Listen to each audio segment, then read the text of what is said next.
Olá, queridos amigos e amigas da Casa do Cristo, aprendizes do Evangelho, como estão todos e todas? Meu nome é Neide Aparecida Fonseca, sou colaboradora da casa no curso de Aprendizes do Evangelho e vou estar com vocês neste dia para refletirmos acerca da lei de ação e reação. Já de antemão quero pedir desculpas pelo barulho que talvez ouçam, é porque estou gravando aqui da minha casa, não é? Num condomínio, então tem as crianças, tem os barulhos normais do dia a dia. Mas eu espero que não atrapalhe a nossa reflexão. E também penso que nós vamos fazer em 2 vídeos, tá bom? Eu optei por vídeo dessa vez porque eu gostaria que vocês vissem a minha cara, né? O meu rostinho. E eu também gostaria de ver vocês, né? Então, poderíamos alguma vez fazer uma chamada pelo Zoom ou pelo Meet, eu prefiro o Zoom, né? E que é muito legal e poderíamos fazer para nós podermos nos conhecer, não é? Seria bom. Mas assim mesmo nós temos esse calor humano, né? Que nos envolve a todos, porque estamos aqui nos reunindo pelo Evangelho de Jesus. Então a nossa reflexão de hoje é sobre a lei de ação e reação. Vamos lá então. Certa feita, Jesus disse a Pedro: embainha a tua espada, pois todos que lançam mão na espada, a espada perecerão. E no livro dos Espíritos, na questão 964, Allan Kardec comenta o seguinte: todas as nossas ações são submetidas às leis de Deus. Não há nenhuma delas, por mais insignificante que seja, que nos pareçam que não possam ser uma violação dessas leis. Se sofremos as consequências dessa violação, não nos devemos queixar senão de nós mesmos, que nos fazemos assim os artífices de nossa felicidade e da nossa infelicidade futura. Então eu quero começar esse nosso estudo com esses 2 ensinamentos de Jesus e de Kardec, não é? Embainha a tua espada, pois todos os que lançam mão da espada, a espada perecerão. E Kardec também, que já acabamos de ler. A que espada se referia Jesus? A que espada se referia Jesus? A uma arma concreta? O que vocês acham? Não. Essa frase de Jesus é uma frase simbólica. Jesus não pregava violência, né? Então representa, na verdade, qualquer tipo de arma que usarmos em detrimento do outro, seja através das palavras, através das nossas ações ou dos nossos pensamentos, tudo aquilo que puder destruir a vida física ou destruir moralmente uma pessoa. É uma espada, simbolicamente falando. Então, resumindo, juntando o que Jesus disse e que Kardec disse, nós todos somos responsáveis pelas nossas ações. Embainha a tua espada, ou seja, guarda-te do mal e guarda-te de fazer o mal também. Qualquer um que lançar mão desses tipos de armas, palavras, ações, pensamentos, ações mais concretas, através delas perecerão. E todos os que lançam mão da espada, a espada perecerão, conforme afirma Kardec, porque todas as nossas ações, sem exceção, são submetidas às leis de Deus. Todas as nossas ações, sejam essas ações boas ou más. Mas então, outra questão. Como será esse perecer pela espada? Como é que isso se dá? Será através da lei de ação e reação? O que vocês acham? Um segundinho para pensar. A lei divina, ou a lei natural, como quer que chamamos, ela abrange todas as circunstâncias da vida. E os Espíritos nos ensinam didaticamente que nós temos divididas a lei divina em 10 partes.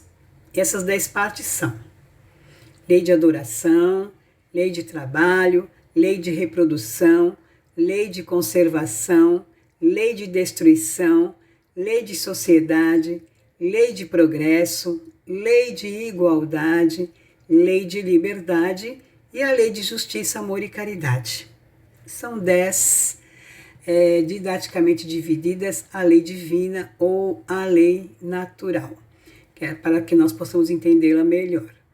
E a violação de qualquer uma dessas leis será submetida, então, ao que chamamos, alguns, de lei de ação e reação, e outros chamam de lei de causa e efeito.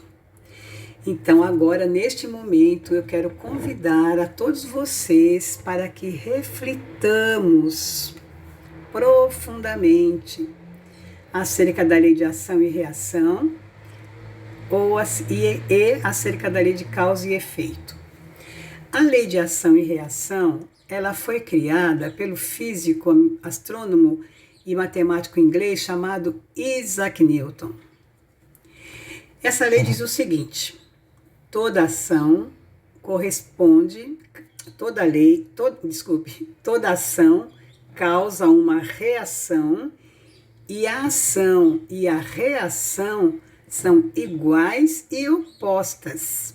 Repetindo, toda ação causa uma reação e a ação e a reação são iguais e opostas. Ou seja, quando um objeto A exerce uma força sobre outro objeto B, este outro objeto B vai exercer uma força da mesma intensidade, na mesma direção e sentido contrário sobre o objeto A. Então, aqui nós temos A, aqui nós temos B. Então, este objeto B, o objeto A, ele está exercendo uma força sobre o objeto B. Então, o objeto B vai exercer uma força na mesma intensidade e na mesma direção. Olha, está na mesma direção, mas está em sentido contrário. Um está indo para lá, o outro está vindo para cá. Certo? Entendido? Então, vamos explicar melhor. Na colisão, por exemplo, de um automóvel com um caminhão, ambos recebem a ação de forças na mesma intensidade e sentido contrário. O caminhão está vindo para cá, o carro está vindo para cá, então o sentido é contrário, um está vindo, outro está indo, mas é na mesma direção um do outro, né? Então, eles recebem a ação de forças na mesma intensidade e sentido contrário. Contudo, nós vamos verificar que a ação dessas forças na deformação dos veículos é diferente, é claro, né? Porque o carro ele vai ficar muito mais amassado do que o caminhão.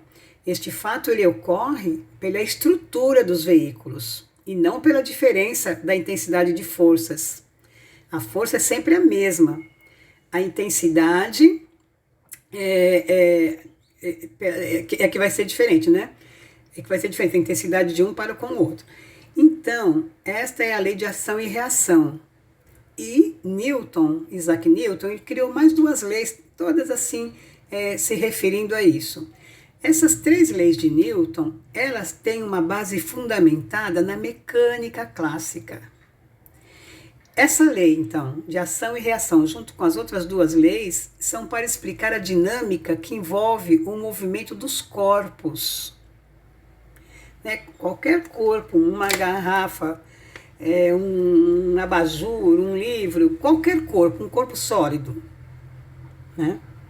Então, é para explicar isso, a dinâmica que envolve, então, o movimento dos corpos.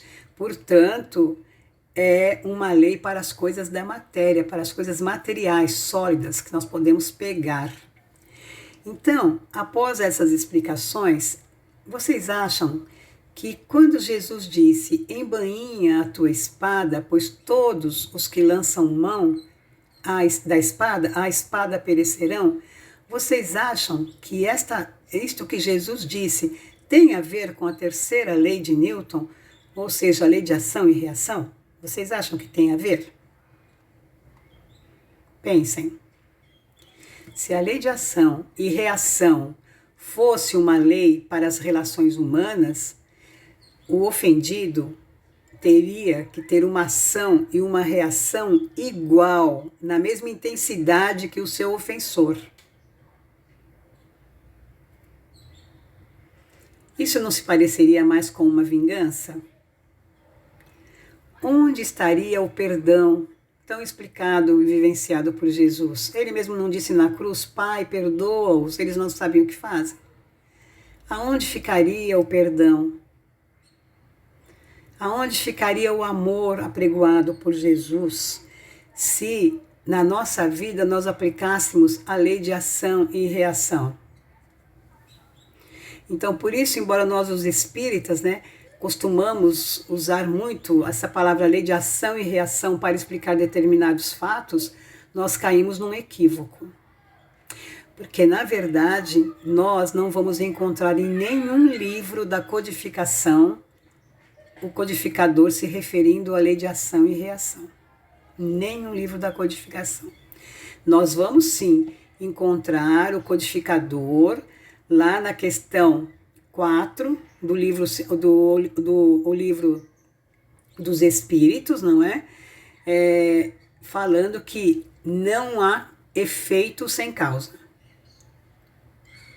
É isso que nós vamos encontrar. E depois nós vamos encontrar no livro Céu e Inferno e no próprio Evangelho, outros livros que fazem referência a que não há efeito sem causa, portanto, a lei de causa e efeito, que os estudiosos da doutrina chamaram de lei de causa e efeito. Então, uma leitura superficial dos dois princípios, lei de ação e reação, que é uma lei para as coisas da matéria, e a lei de causa e efeito, podem nos levar a conclusões erradas. Eu vou dar um exemplo bastante concreto, então, para ver se nós conseguimos entender melhor. Vamos aplicar esses dois princípios, da lei de ação e reação e da lei de causa e efeito. Vamos lá, nós que somos aprendizes do Evangelho. Enquanto Jesus caminhava, ele viu um homem que era cego de nascença, um homem lá de Siloé. Então perguntaram os discípulos a Jesus: Mestre, por que foi que este homem nasceu cego? Foi por causa dos seus pecados ou por causa dos pecados dos seus pais? E Jesus respondeu: nenhuma coisa nem outra, mas para nele se mostrar o poder de Deus. Nós encontramos isso lá em João, capítulo 9, versículos de 1 a 4. Então, no caso da lei de ação e reação, a situação do cego de Siloé deveria ser uma reação em sentido oposto a uma ação sofrida ou uma ação feita. Ele fez uma ação negativa, recebeu na mesma moeda. Ele cegou alguém e ele recebeu na mesma moeda. Mas nós vemos pela resposta de Jesus que o cego não cometeu infração nenhuma às leis morais do Criador. Por que foi que este homem nasceu cego? Eles perguntaram. E foi por causa dos seus pecados ou por causa dos pecados do seu pai? Jesus falou: nenhuma coisa nem outra, mas para nele se mostrar o poder de Deus. Então, dessa forma, nós já temos que começar a observar que nem sempre nós devemos concluir que a dor seja uma reação a um mal feito. Nem sempre. O mentor de Chico Xavier, Emmanuel, costuma nos dizer, e nós devemos prestar bem atenção nisso, ele costuma nos dizer o seguinte: imperioso é interpretar a dor por mais altos padrões de entendimento. Ou seja, devemos entender o motivo da dor por outros padrões mais altos, mais significativos. E diz ele: ninguém sofre de um modo ou de outro tão somente para resgatar o preço de alguma coisa. Sofre-se também angariando os recursos preciosos para obter determinada coisa. Então, com esse entendimento, é que nós devemos interpretar a situação desse cego de nascença, lá do cego de Siloé, que ele aceitou aquela situação, nascer cego, aquela condição, para conquistar uma posição espiritual mais elevada. Veja, ele veio cooperar com Jesus no que Jesus tinha que fazer. E para isso, por quê? Para construir um novo futuro, para acelerar o seu processo evolutivo. Já na lei de causa e efeito, se nós formos pegar essa história do cego de Siloé, nós vamos ver que o princípio, a mesma situação do cego, não resta dúvida de que encontramos, que não vamos encontrar no sofrimento daquele cego uma causa para que tenha tido aquele efeito dele nascer cego. Que foi um desejo dele, um desejo muito grande dele, um desprendimento dele pela causa de Jesus, para nascer cego, para servir de exemplo, e para que Jesus mostrasse aquele ensinamento, que nem sempre o sofrimento é por uma dor causada, então é um reflexo daquilo que fizemos no passado, num passado recente ou num passado remoto. Então, ele se permitiu nascer privado da visão. Ele escolheu nascer privado da visão para cooperar com Jesus. Então, a dor não era uma reação a nada.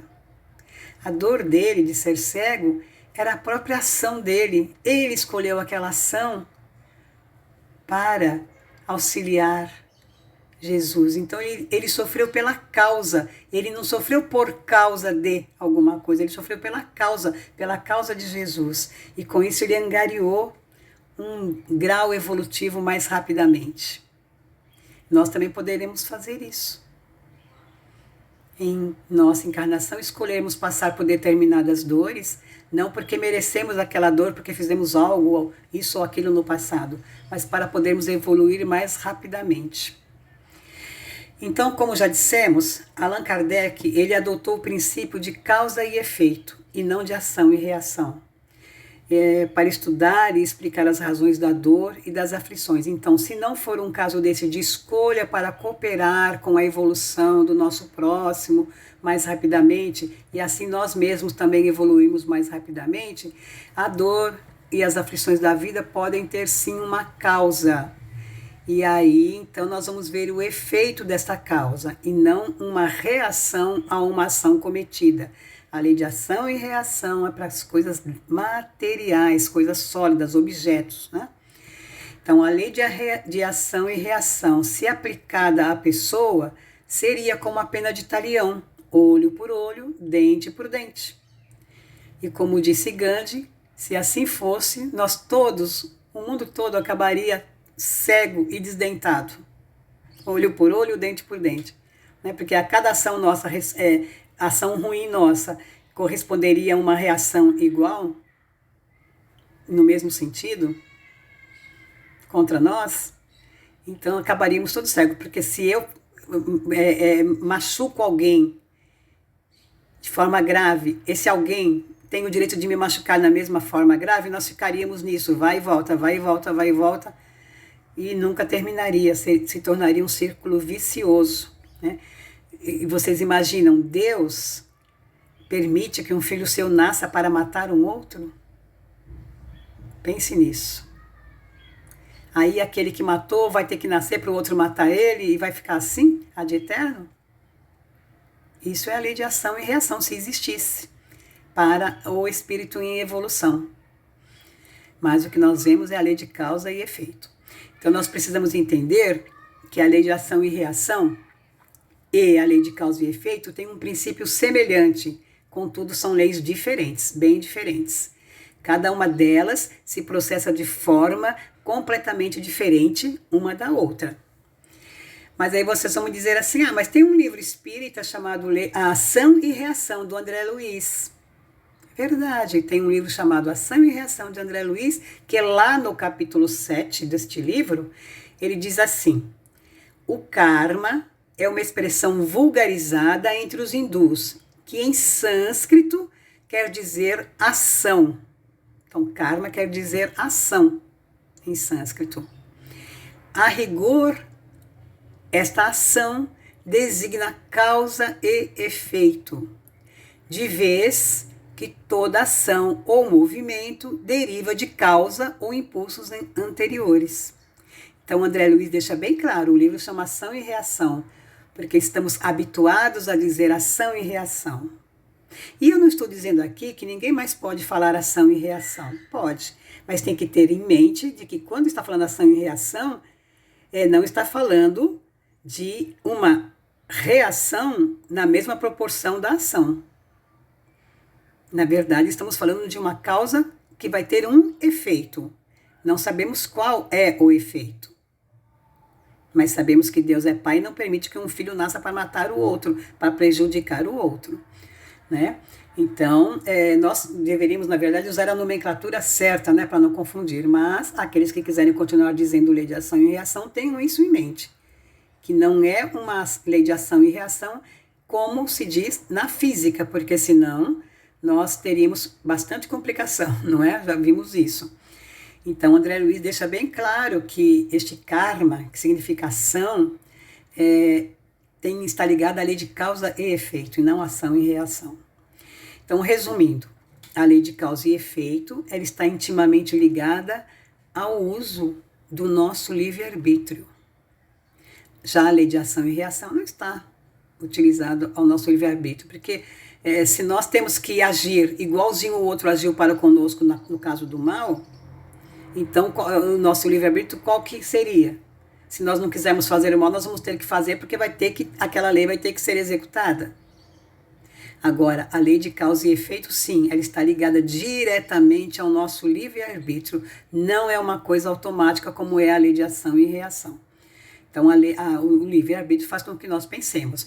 Porque para a doutrina espírita não há destino, não há predestinação, não há sorte ou azar. Para a doutrina espírita, o futuro somos nós que construímos no nosso dia a dia. Todos os dias quando levantamos, nós estamos construindo o nosso futuro. Então, nós construímos o nosso futuro, seja através dos nossos pensamentos, das nossas ações, das nossas atitudes, né? Das nossas vibrações. É assim que nós vamos determinando os nossos caminhos, exercitando o nosso livre-arbítrio. No livro Obras Póstumas, no capítulo 3, item Criação, lá no número 16, explica que o livre-arbítrio é um dos atributos do Espírito, é um dos atributos essenciais do Espírito. É a liberdade de fazer ou não fazer, de seguir tal ou qual caminho para o nosso adiantamento. É a nossa escolha. E segundo o Livro dos Espíritos, lá na questão 780, o desenvolvimento do livre-arbítrio acompanha o da inteligência e aumenta a responsabilidade dos atos. Porque, é claro, só tem livre-arbítrio quem exerce, quem já tem a inteligência. Animais não têm livre-arbítrio. Eles não têm. Quem tem é só o ser humano, porque já tem inteligência. E por isso, então, é que os nossos atos são de nossa responsabilidade. O livre-arbítrio, ele aumenta, então, essa nossa responsabilidade. Assim, então, nós temos que o livre-arbítrio, que o exercício do livre-arbítrio é uma atividade que está condicionada à vontade da pessoa. Eu faço isso ou aquilo porque eu quero. Não é porque ninguém quer por mim, ninguém escolhe por mim. As escolhas serão sempre minhas. Então, o livro lá, O Céu e o Inferno, como eu já falei para vocês, no capítulo 7, parágrafo de números 8 e 9, que é o Código Penal da Vida Futura, ensina assim: toda falta cometida, todo mal realizado é uma dívida contraída que deverá ser paga. Se não for em uma existência, sê-lo-á na seguinte, ou seguintes, porque todas as existências são solidárias entre si. Então, um ato bom ou um ato mal que eu cometa nessa encarnação que eu estou agora, poderá ser resgatado nesta mesma encarnação ou em encarnações futuras. O bem que eu pratico nesta encarnação agora, eu receberei os resultados, os frutos deste bem nesta encarnação ou em encarnações futuras. As encarnações são solidárias entre si. Então, como o mal poderia ser reparado? Nós já vimos que não cabe a pena de talião, olho por olho, dente por dente. Também não cabe reação de um mal recebido na mesma proporção, da mesma forma e intensidade. Imagine alguém que mata, né, como eu já falei, uma pessoa, na lei de reação e reação, terá de ser assassinado por alguém e Deus deixando que nasça uma pessoa com o destino de matar o outro. Então ele não deveria nem ser preso aqui na Terra, não é verdade? Porque ele está cumprindo uma lei de Deus. Tem lógica isso? É claro que não. Então, como isso se dará? Deus permitirá que nasça alguém com a missão de ser assassino? Não. Já falamos que não.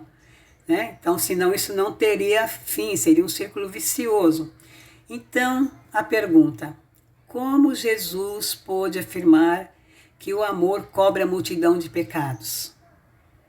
Se nós tivéssemos que aplicar essa lei, essa pena de talião, ou essa lei de ação e reação, como que poderia dizer então que o amor cobre a multidão de pecados? Se teria que ser dessa forma, né? Olho por olho, dente por dente. Nós vamos vendo assim que não tem lógica, não é verdade? Não sei se vocês estão conseguindo acompanhar comigo. Depois eu quero saber de vocês, por favor. Vocês comentem e me enviem. Então, quando Jesus disse isso, ele nos deu a senha. Quando ele falou que o amor cobre a multidão de pecados, ele nos deu a senha para que se cumpra a lei de causa e efeito. É pela força do amor. A força do amor sempre é associada à vontade do indivíduo de querer efetivamente reparar os erros cometidos. Deus é Pai. Deus não castiga, Ele educa. Né? Tem até um ditado popular que diz que Deus não é pai, Deus não é padrasto, Deus é pai, né? Então, Richard Simonetti tem um livro chamado Espiritismo, Uma Nova Era. E então, ele ensina assim, ó: se a dor é a moeda pela qual resgatamos o passado, Deus nos oferece a abençoada alternativa, o bem. Todo esforço em favor do próximo amortiza nossos débitos, tornando mais suave o nosso resgate. Olha só que maravilha! Nada de lei de ação e reação, nada de fazer as coisas na mesma moeda, né? Então eu vou agora no próximo vídeo contar para vocês uma história que está lá no livro A Vida Escreve, capítulo 20, parte 2, chamado O Merecimento. Vocês podem ler lá. É uma história contada pelo espírito Hilário Silva, psicografado por Francisco Cândido Xavier, e é uma história real. Tá bom, então? No próximo vídeo nós já vamos contar essa história e encerrarmos também, talvez, já a nossa reflexão. Paz e luz, até daqui a pouquinho.